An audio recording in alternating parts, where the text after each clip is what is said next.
I am Pradeep Singh. I have scored All India rank 26 in UPSC Civil Services Examination 2019. This was my second attempt. In my first attempt, I had secured All India rank 93. आपने सारे subjects और सारा syllabus cover किया है, तो paper कितना भी unconventional हो, आप इजीली सेल कर जाओगे। अगर आप हार्ड वर्क करते हैं और तब तक करते हैं जब तक कि पीडीएफ में डिजायर्ड रैंक्स पे आपका नाम ना आ जाए। शुरू से ये डिटर्मिनेशन था कि this would be my last attempt, इधर आई वुड क्लियर और I would be out of this race.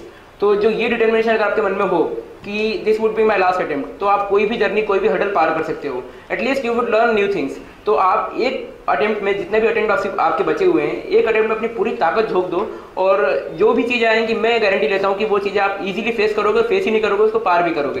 First attempt में भी मैंने अपनी पूरी मेहनत की थी, उसमें भी 93 रैंक थी, इसमें भी 26 रैंक है। तो मैंने इतना ही सीखा है कि आप मेहनत करते जाइए, फल जरूर मिलेगा।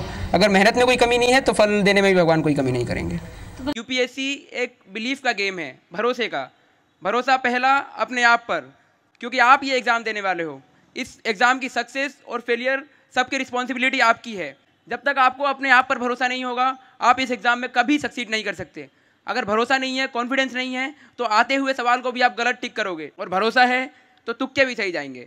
दूसरा भरोसा भगवान पे। जैसे मैंने लिख लिया कि आज मॉडर्न इंडिया कंप्लीट करना है, तो रात तक भले मैं, जब मुझे कभी नींद आती थी दिन में, तो अपने टेबल पे मैं पिलो रख लेता था और उन पिलो पे पावर नैप लेता था 5 या 10 मिनट का, और अलार्म लगा के 10 मिनट, 11 मिनट, 12 मिनट ऐसे अलार्म लगा के मैं उठता था और फिर वो कैसे भी कंप्लीट करना होता था। कि ये जो डिटर्मिनेशन है कि हाँ आज हमको ये कंप्लीट करना है। तो एक बार आप प्रीलिम्स दे के आओ, तब आपको पता चलेगा कि हाँ आपका पोटेंशियल क्या है। अभी आप बहुत डरे हुए माहौल में हो, आपको यहाँ ऐसा बनाया हुआ है कि नहीं ये एग्ज़ाम एक अटेम्प्ट में क्लियर की ही नहीं जा सकती, 5 अटेम्प्ट, 6 अटेम्प्ट, 5 ईयर प्लान लगता है इसमें। लेकिन ऐसा कुछ नहीं है, ये एग्ज़ाम बहुत ईजी है। और आप मुझे को देख लो कि फर्स्ट अटेम्प्ट है, 22 ईयर्स की एज है। Problem elsewhere, and the problem with us all is that we have not realized our confidence, we have not realized our potential. You have to keep the pace with the changing times. आपको बदलते हुए हालात के साथ अपने आप को बदलना है।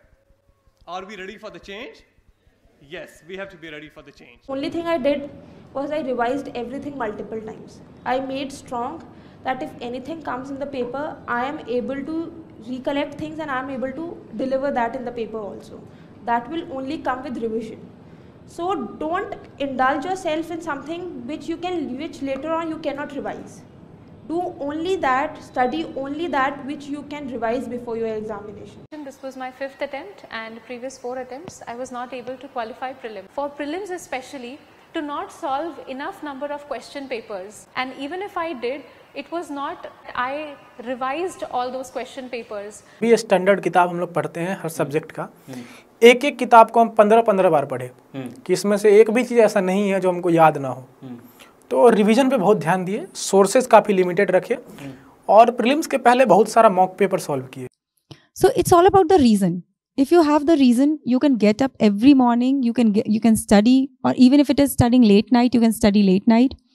It's all about reason. Motivation lies in the reason. For me, there were 2 motivations. One was obviously to get UPSC. That was my dream. And the bigger motivation was that I had left my job. Diet अच्छी रखें जिससे नींद ज़्यादा भी ना आए और पढ़ाई करने में भी बहुत आसानी हो।